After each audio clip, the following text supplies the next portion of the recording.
Welcome to my channel shiny thoughts. So ఈరోజు అయితే ఒక చెట్టు గురించి తెలుసుకుందాం అనమాట. ఆ చెట్టు ఏంటనేది నాకు కామెంట్లో చెప్పండి.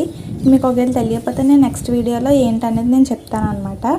సో చూసారా, పువ్వు అనేది ఎల్లో కలర్లో ఎంత బాగుందో, మొగ్గ వచ్చేసి గ్రీన్ కలర్లో ఉంటుంది. చెట్టు నిండా కాయలే. ఇవి ఇదివరకు పువ్వుల కింద ఉండేవి, తర్వాత కాయల కింద తయారవుతాయి అన్నమాట. పువ్వుల కింద ఉన్నప్పుడు వీడియో తీయడానికి నాకు కుదరలేదు. చూసారా, నేను చూపిస్తుంది అయితే విత్తనం అనమాట. అది వచ్చేసి పింక్ అండ్ రెడ్డిష్ కలర్లో ఉంది. ఇది మట్టిలో వేసుకుంటే మొక్క కింద అవుతుంది. వచ్చిందా లేదన్నా నాకు కమెంట్లో చెప్పండి. చెట్టు అనేది చాలా స్ట్రాంగ్గా ఉంటుంది. అలా అని మనిషి ఊగే అంత స్ట్రాంగ్ అయితే ఉండదు. హైట్ అయితే 3 స్టేర్స్ బిల్డింగ్ ఎంతైతే హైట్ ఉంటుందో అంత హైట్ ఉంటుంది అనమాట. మేము ఇది చాలాసార్లు కట్ చేస్తాము, అంటే ఇంకా బలంగా రావడానికి అని చెప్పి. ఇది ఎక్కువగా వర్షాకాలంలో వస్తుంది అనమాట పువ్వులు అనేవి.